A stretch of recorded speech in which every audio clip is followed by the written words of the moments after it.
Hello दोस्तों, नमस्कार। आप सभी का मेरे यूट्यूब चैनल स्टडी मटेरियल पर आपका स्वागत है। और आज की क्लास होने वाली है बहुत ही अच्छी और बहुत ही ज़ोरदार मज़ेदार क्लास। तो आप बने रहें शुरू से लगाकर अंत तक और पूरी इस क्लास का आनंद उठाएं। आज हम पढ़ेंगे तत्सम और तद्भव। आज दिन तक आपने बहुत सारे तत्सम और तद्भव पढ़े होंगे, लेकिन इतने पढ़ कर हम याद नहीं कर सकते। आज मैं आपको लेके आया हूँ तत्सम और तद्भव याद करने के नियम।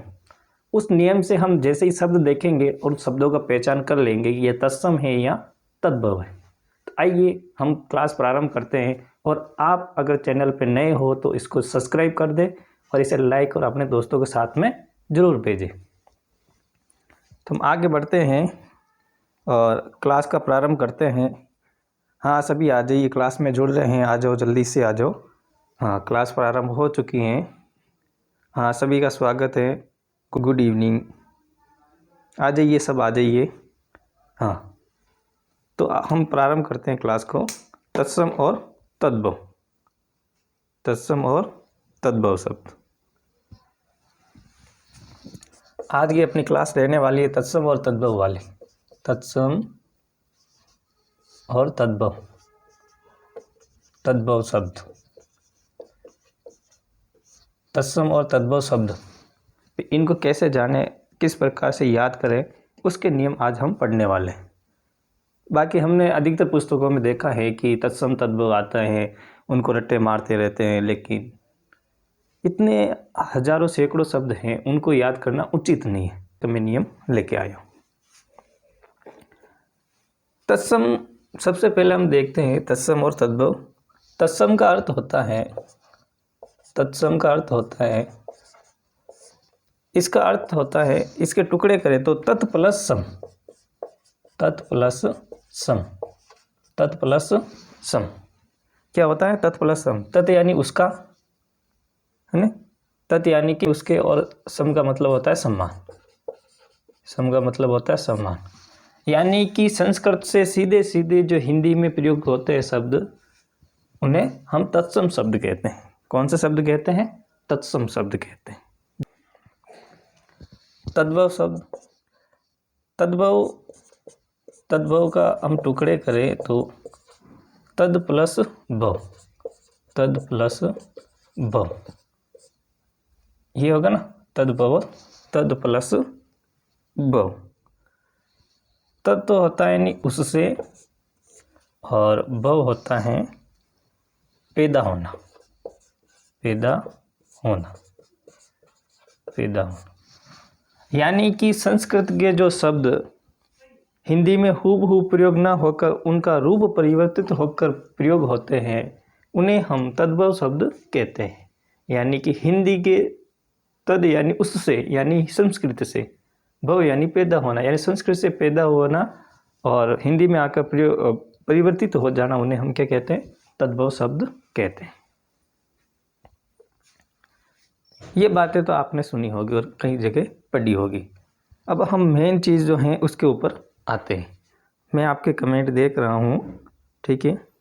हाँ, क्लास पसंद आ जाए तो इसको लाइक भी करते रहो और अपने दोस्तों के साथ शेयर भी करते रहो। न्यू मेंबर जो भी हो सब्सक्राइब भी करते रहो, ताकि आपको ऐसी क्लासें और देखने को मिले। हाँ, वेरी गुड, वेरी गुड। एक मैं शब्द लिखता हूँ, उसका आप बताना उस तत्सम है या तद्भव है। ऊंट, ऊंट शब्द तत्सम है या तद्भव है? ऊंट शब्द तत्सम है या तद्भव है? हाँ, जवाब आ रहे हैं। हाँ, जवाब आ रहे हैं। कोई तत्सम कह रहा है, कोई तद्भव कह रहा है, कोई तत्सम कह रहा है, कोई तद्भव।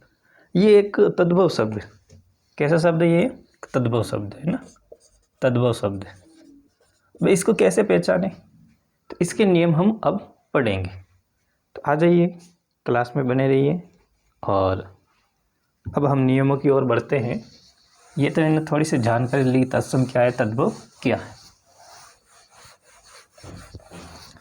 अब हम नियमों की ओर बढ़ते हैं।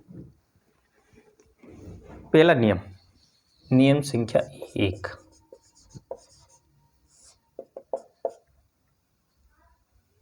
नियम संख्या 1 में, नियम संख्या 1 कहता है कि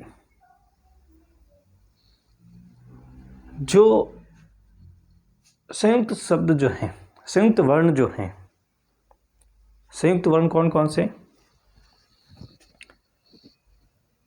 क्षीय, त्रिय, ज्ञेय और श्रेय। इन वर्णों से संबंधित जो भी शब्द आते हैं, इन वर्णों से संबंधित जो भी शब्द आते हैं वो कौन से शब्द होते हैं? तत्सम शब्द, है ना। कौन से शब्द होते हैं? तत्सम शब्द। क्षीय, त्रिय, ज्ञेय और श्रेय, इन वर्णों से संबंधित जो भी शब्द आते हैं वो तत्सम शब्द होते हैं। लेकिन इनका तद्भव में कैसे रूप परिवर्तित होता है? जब इनका रूप तद्भव में परिवर्तित होगा तो क्षय का क्या हो जाएगा? ख हो जाएगा, इस त्रिय का त हो जाएगा, और इस ज्ञेय का ज हो जाएगा, और इस श्रेय का दंत्य से हो जाएगा। ये कौन सा रूप है? तद्भव रूप, तद्भव रूप, है ना। जब हम तत्सम शब्द में देखेंगे तो क्षीय, त्रिय, ज्ञेय और ज्य हमें को दिखेगा, और जब ये तद्भव में बदल जाएंगे तो क्षय का ख हो जाएगा, त्रिय का त हो जाएगा, ज्य का ज हो जाएगा और श्रेय का श हो जाएगा। देखते हैं, उदाहरण लिखो। क्षेत्र, ये एक तत्सम शब्द है। क्षेत्र एक तत्सम शब्द है, लेकिन जब ये तद्भव बनता है तो ये क्या हो जाता है? खेत हो जाता है। क्या हो जाता है? खेत हो जाता है। अगला लिखते हैं। हाँ, मैं आपके कमेंट देख रहा हूँ, आपके कमेंट देख रहा हूँ, जवाब आ रहा है। क्षार, क्षार, ये क्षार एक तत्सम शब्द है और इसका हिंदी में हो जाता है खार। हिंदी में ये तद्भव में क्या हो जाता है? खार। तत्सम में क्षार और तद्भव में खार हो जाता है। फिर आता है क्षीर। क्षीर, खीर का हम तद्भव में क्या लिखते हैं? खीर। खीर का तद्भव क्या हो जाता है? खीर हो जाता है।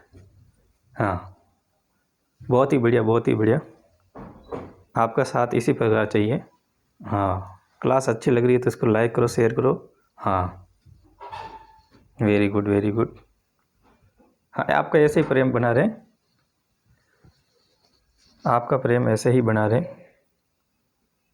हाँ, फिर लिखो चैत्र। चैत्र है, त्रे आया, त्रे का क्या हो जाएगा? तो हो जाएगा। तो हम क्या लिखते हैं तद्भव में? चेत लिखते हैं ना। क्या लिखते हैं? चेत लिखते हैं। फिर आता है चित्रक। चित्रक तत्सम है और तद्भव में क्या हो जाएगा? चित्र का क्या हो जाएगा? चीता हो जाएगा। चित्र का क्या हो जाएगा? तद्भव में चीता हो जाएगा। फिर पत्रक। पत्रक का क्या हो जाएगा? पता। क्या हो जाएगा? पता हो जाएगा। तो त्र का त हो रहा है। हाँ, तो ये आपके पहचान का पहला नियम। कुछ उदाहरण और देख लेते हैं। त्र हो गया, झिए का देख लेते हैं। अज्ञान, अज्ञान, अज्ञान तत्सम है, इसका तद्भव हो जाएगा अजान। क्या हो जाएगा? अजान। अज्ञान का तत्सम क्या हो जाएगा? हाँ, अज्ञान एक तत्सम शब्द है और इसका तद्भव क्या हो जाएगा? अजान हो जाएगा। क्या हो जाएगा? अजान। फिर लिखते हैं श्रेय का अश्रु। क्या है? अश्रु। अश्रु का तद्भव क्या हो जाएगा? अश्रु का तद्भव होगा आंसू। अश्रु का तद्भव आंसू हो जाएगा। अश्रु का तद्भव आंसू हो जाएगा। इस प्रकार हमने देखा तत्सम और तद्भव पहचानने का पहला नियम। फिर अगले नियम पे आते हैं। बहुत ही अच्छा, वेरी गुड। हाँ, शमश्रु। शमश्रु एक तत्सम शब्द है, उसका तद्भव होगा मूछ। हाँ, ठीक है, हम आगे बढ़ते हैं। नियम संख्या 1 हो गया, नियम संख्या 2, नियम संख्या कौन सा आएगा? 2 आएगा। नियम संख्या 2, पहला नियम हमने पढ़ लिया है, दूसरा नियम देखते हैं। दूसरा नियम क्या है? जब अनुस्वार आता है ना, अनुस्वार आता है,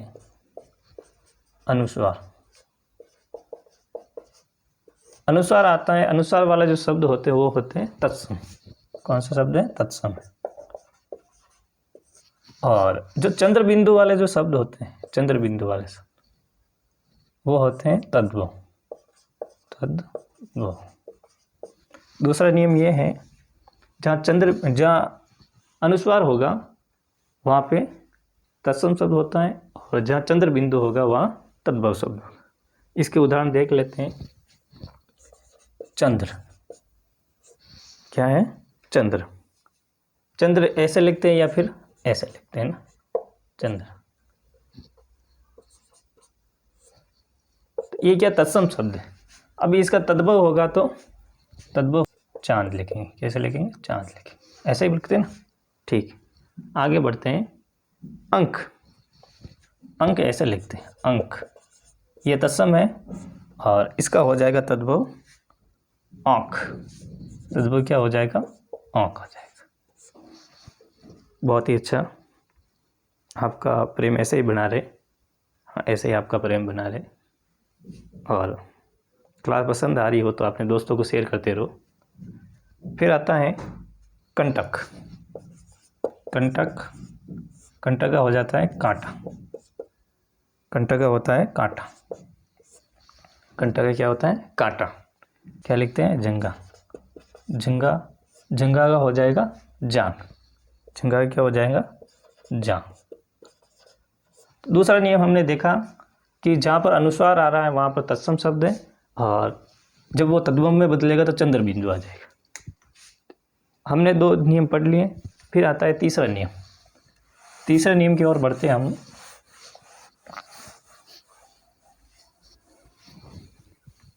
अपने दोस्तों के साथ शेयर करते रहो, और नए व्यक्ति जो भी हैं चैनल को सब्सक्राइब करते रहो। बहुत ही अच्छा, वेरी गुड। सर अंधकार का क्या होगा? अंधकार जो है, अंधकार, अंधकार तत्सम शब्द है। अंधकार, अंधकार तत्सम शब्द है, और इसका जो तद्भव बनेगा, इसका जो तद्भव बनेगा, इसका जो तद्भव बनेगा अंधेरा हो जाएगा। क्या हो जाएगा? अंधेरा। अंधेरा। अंधकार तत्सम शब्द है और इसका तद्भव अंधेरा बन जाएगा। हाँ, ऐसे। तो तद्भव में चंद्र बिंदु आ गया और तत्सम में अनुस्वार। आगे कंप्लीट। Very good. नोट। अगला नियम लिखो। अगला नियम लिख दो। ये जहाँ पे भी आता है, ये जहाँ पे भी आता है वो तत्सम होता है। तत्सम। सर्वाधिक स्थानों पे ये जहाँ पे भी आता है वहाँ पर तत्सम होता है। और जब इसका तद्भव बनेगा तो ये का क्या हो जाएगा? ज हो जाएगा। ये का क्या हो जाएगा? ज हो जाएगा। ये का क्या हो जाएगा? ज हो जाएगा। जब इसका तद्भव बनेगा तो ये का क्या हो जाएगा? ज हो जाएगा। क्या हो जाएगा? ज हो जाएगा। इसके उदाहरण लिखते हैं हम। उदाहरण, यम। यम एक तत्सम शब्द है। जब इसका तद्भव बनेगा तो जम हो जाएगा। क्या हो जाएगा? जम हो जाएगा। हाँ, इसी प्रकार यम का जम। फिर लिखते हैं हम कार्य। कार्य, ये है तो इसका तद्भव बनेगा तो क्या हो जाएगा? कार्य का काज हो जाएगा। क्या हो जाएगा? काज। काज। कार्य क्या हो जाएगा? काज हो जाएगा। हाँ, बहुत ही अच्छा। फिर कह रहा है यस। हाँ, यस का लिखते हैं ना।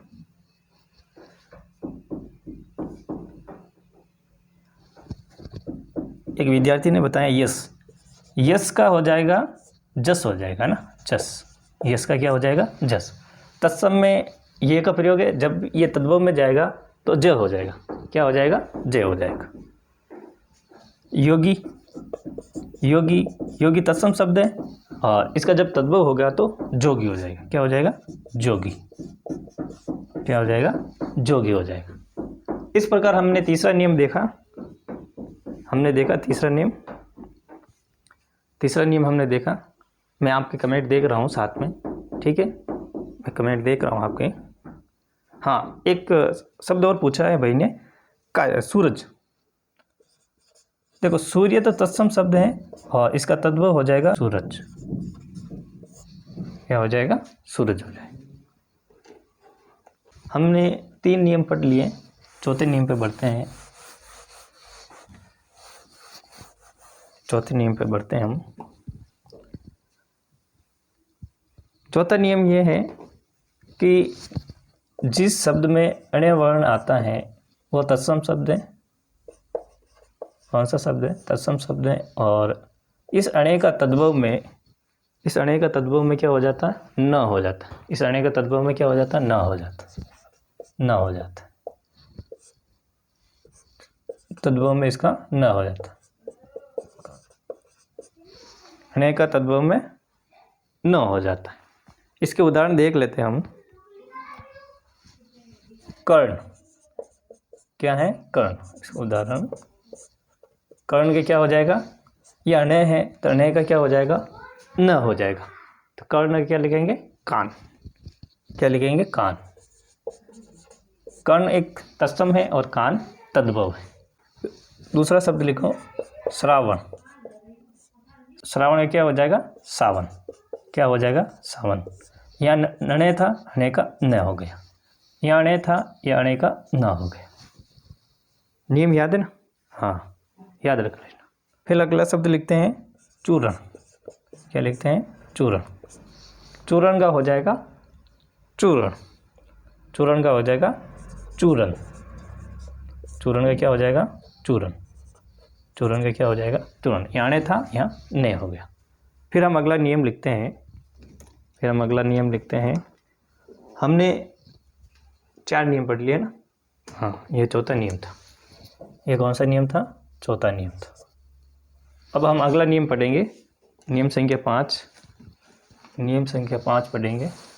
हाँ, मैं सबके कमेंट देख रहा हूँ, आपके कमेंट देख रहा हूँ। हाँ, बिल्कुल आपके कमेंट में देख रहा हूँ।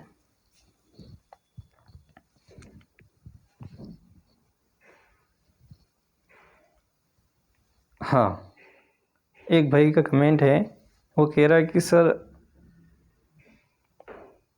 तिनका का क्या होगा? तिनके का क्या होगा? तिनका एक तद्भव शब्द है। तिनका एक तद्भव शब्द है और तिनके का तत्सम होगा तृण। क्या होगा? तृण। ये अण्य था, ये न हो गया। तिनका एक तद्भव शब्द है और तृण इसका तत्सम शब्द है। ठीक है, ओके। आगे बढ़ते हैं। पांचवा नियम। 4 नियम हमने पढ़ लिए हैं। 5वां नियम देखते हैं हम। 5वां नियम देखो, ये नियम आप याद कर लोगे तो आपको सैकड़ों शब्द याद करने की मुसीबत ही खत्म आपकी। फिर आपको सिर्फ ये नियम देख लिए, जैसे सामने शब्द देखा तुरंत से पहचान लोगे ये तत्सम है या तद्भव है। ऐसे ही आप शब्द देख के तुरंत से पहचान लोगे आपके सामने जैसे है। बस आप इनको अच्छे से समझ लेना। फिर 5वां नियम लिखो। 5वां नियम लिखो। हाँ, चलो 5वां नियम लिखते हैं। यदि रे वर्ण ऊपर लगा हुआ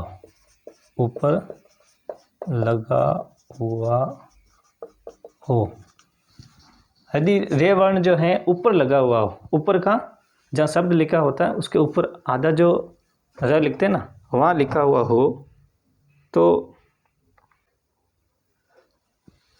लिखा हुआ और ये रीयुक्त हो। किससे? रीयुक्त हो तो ये कौन सा शब्द हो जाएगा? तत्सम शब्द हो जाएगा। तो तत्सम शब्द हो जाएगा ना, तत्सम।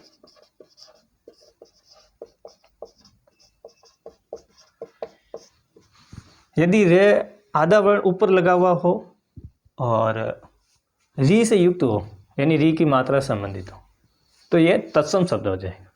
जब इसका तद्भव में परिवर्तन होगा, जब इसका तद्भव में परिवर्तन होगा, लिख लेता हूं मैं यहाँ पर, तद्भव में होने पर या तो इसका लोप हो जाएगा या पूरा र लिखा जाएगा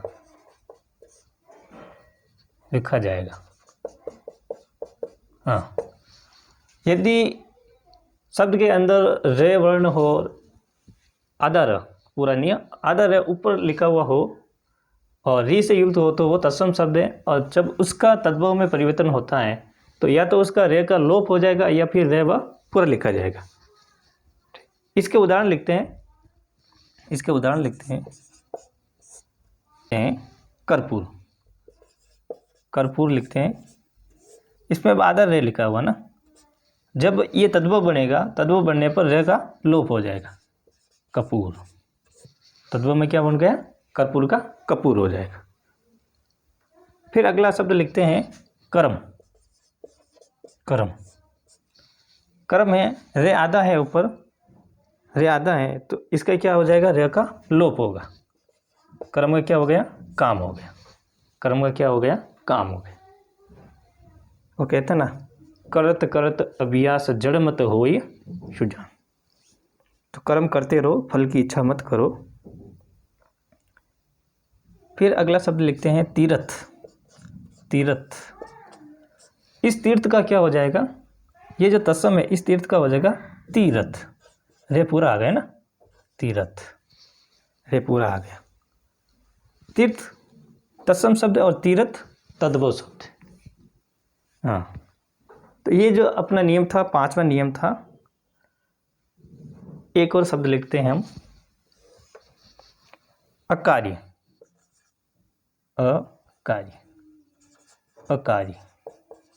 अकार्य का क्या हो जाएगा, अकार्य का लिखते हैं हम अकाज। ये रे जो है इसका लोप हो रहा है, अकाज।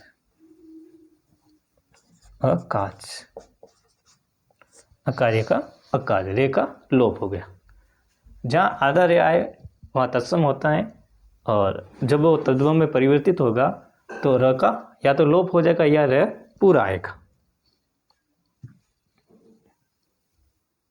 हाँ, चरम एक तत्सम शब्द है, और तो हो जाएगा चाम। क्या हो जाएगा, चाम हो जाएगा। चरम एक तत्सम शब्द है और इसका तद्भव चाम हो जाएगा। ठीक है, हम आगे बढ़ते हैं। 5 नियम हमने पढ़ लिए हैं, फिर अगले नियम पे जाते हैं। बहुत ही अच्छा दोस्तों, आपका प्रेम इसी प्रकार बना रहे और आप क्लास को ज़्यादा से ज़्यादा शेयर करें ताकि अन्य व्यक्तियों को भी इसका लाभ मिलता रहे, इनको लाभ मिलता रहे। अगला नियम अपना है 6ठा नियम, तत्सम तद्भव की पहचान का 6ठा नियम, ड या ढ। इनके नीचे अगर बिंदी है तो वो होंगे तद्भव, और इनके नीचे अगर बिंदी नहीं है तो वो होंगे तत्सम। ड और ढ के नीचे बिंदी नहीं होने पर तत्सम शब्द होते हैं ना, शब्द होते हैं। ये तद्भव में कैसे बदलते हैं, जब इनके नीचे ऐसे बिंदी लगी होती हैं, ड और ढ के नीचे बिंदी लगी होती हैं, तब वह तद्भव शब्द हो जाते हैं। कौन से शब्द होते हैं, तद्भव शब्द होते हैं।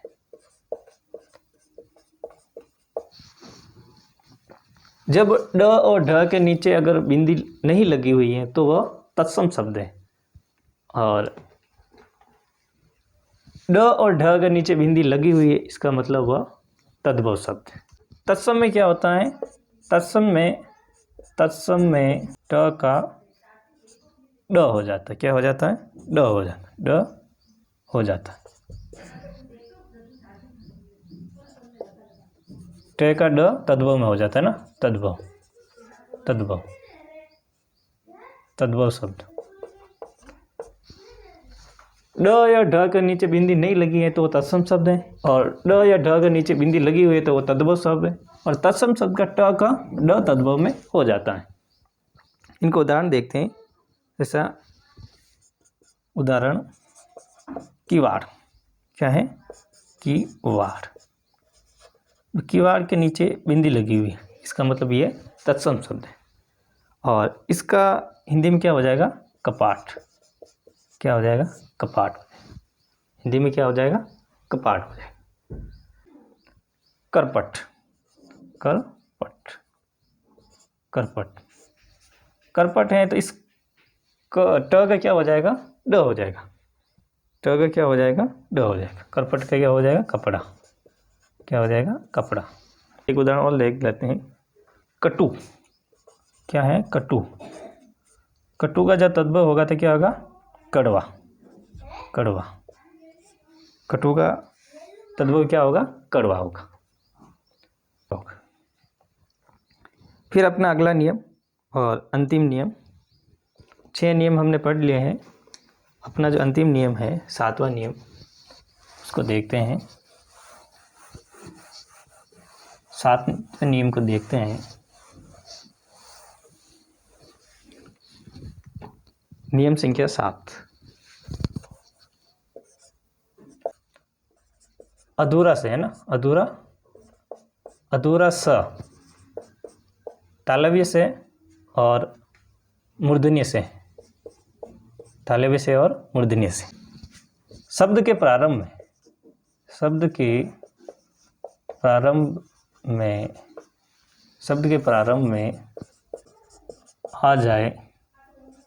आ जाए तो तत्सम शब्द होगा ना, शब्द होगा। जब अधूरा तालव्य से और मूर्धन्य से शब्द के प्रारंभ में आ जाए तो तत्सम शब्द होगा, और ये जब तद्भव में परिवर्तित होगा या तो इनका लोप हो जाएगा या फिर यह दंत्य से में बदल जाएगा। अगले लिखो, तद्भव में परिवर्तन या तो इनका लोप हो जाता है, या तो इनका लोप हो जाता है, या दंत्य से बन जाता है,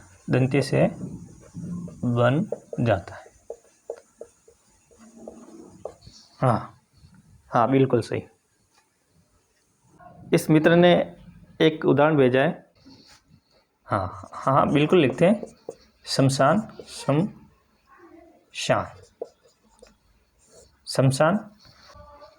का हो जाएगा मसान। क्या हो जाएगा? मसान। तो इस से का क्या हो गया? लोप हो गया। स का क्या हो गया? लोप हो गया। एक और उदाहरण देखते हैं। सवसूर। क्या है?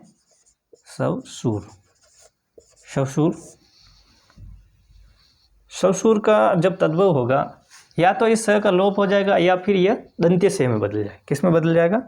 दंत्य से में। तो सवसूर का हो जाएगा, ये दंत्य से में बदलेगा, ससूर हो जाएगा ना, ससूर।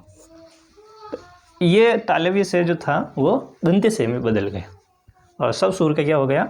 ससूर हो गया। अगर आपको क्लास अच्छी लगी हो तो इसको लाइक कर दो और अपने दोस्तों के साथ ज़रूर भेजो। इसी प्रकार का कंटेंट और जानने के लिए आप कमेंट करते रहो कि आपकी रेगुलर क्लासें लगाऊं। देखो समय का थोड़ा अभाव है मेरे पास, इसलिए मैं रेगुलर रूप से क्लासें नहीं लगा पाता हूं, लेकिन कभी कभी जब भी मुझे समय मिलता है मैं क्लास ले लेता। एक भाई ने एक उदाहरण और दिया है। क्या लिखा है? श्याली लिखा है।